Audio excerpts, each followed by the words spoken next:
की वजह से वो आदमी और उसके सारे साथी मॉन्स्टर में बदल गए। दरअसल मैं किसी को मदद करने से मना तो नहीं कर पाती, पर असल में मुझसे किसी को मदद मांगनी ही नहीं चाहिए। मुझे अकेला छोड़ देना चाहिए क्योंकि उसके परिणाम भी होते हैं। ओयस कहता है कि तुम टेंशन मत लो, मैं तुम्हारे साथ हूँ। और अब यहाँ फुल मून होने में सिर्फ एक दिन बचा होता है और फादर सारे पब्लिक को बुलाकर ये ऐलान कर देता है कि हमारे पुराने किंग की मौत हो चुकी है, मगर हमारी क्वीन प्रेग्नेंट भी है। इसीलिए अब से सारा पावर हमारी क्वीन के पास ही होगा जब तक हमारा न्यू किंग 16 साल का नहीं हो जाता। अब दोस्तों, अब वो क्वीन के सामने तो लॉयल सर्वेंट बनने की बात करता है, मगर मैरी से वो ये भी कहता है कि मुझे मजबूरी में उस औरत के सामने इज्जत से पेश आना पड़ता है क्योंकि क्वीन भी दिन प्रतिदिन शक्तिशाली होती जा रही है। हमें जल्द से जल्द उस विच को पकड़ना होगा, फिर उसके गवाही से हम विच और क्वीन दोनों को मौत के घाट उतार सकते हैं। तो दोस्तों, इस वक्त मैरी और उसके लोग ट्रेन में होते हैं और ट्रेन में लगी मशीन से ही फादर अपना मैसेज मैरी को दे रहा होता है। वहीं विच और बॉयस अब इस कल्डिवर के काफी नजदीक पहुंच जाते हैं। उन्हें अचानक पड़ रही कांपती हुई सी समझ आती है, जिससे वो तुरंत ही समझ आते हैं कि मैरी और उसके लोग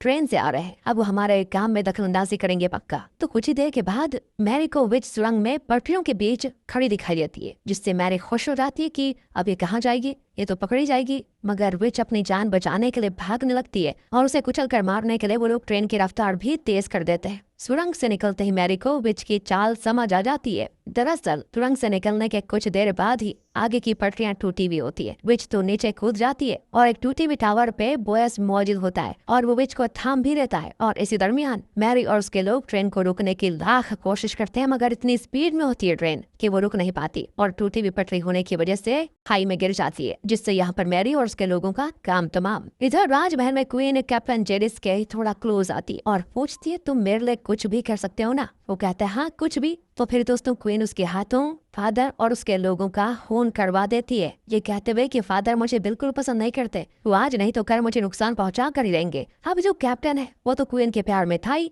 वो एक ही बार क्वीन की बात मानकर काम तमाम कर देता है। फिर उसे रिवॉर्ड मिलता है क्वीन के साथ इंटीमेट होने का, पर उसे अभी भी क्वीन कहीं खोई खोई सी लगती है। तो वो पूछता है क्या बात है? क्वीन बताती है आज फुल मून नाइट है। कैप्टन जेरिस कहता है कि अब आपको विच और उसके प्रॉमिस के बारे में सोचना छोड़ देना चाहिए, अब तो आपके पास हर चीज है। क्वीन कहती है हर चीज तो नहीं है। यहाँ से सीन चेंज होता है विच और बॉयस पे, जो इस कल्डिवर के पास है। इतने सारे मरे हुए लोगों की खोपड़ियां देखकर विच हैरान हो जाती है और कहती है इतने सारे लोग आए थे उस शेप शिफ्टर को पकड़ने के लिए, पर सारे के सारे नाकाम रहे। अब देखो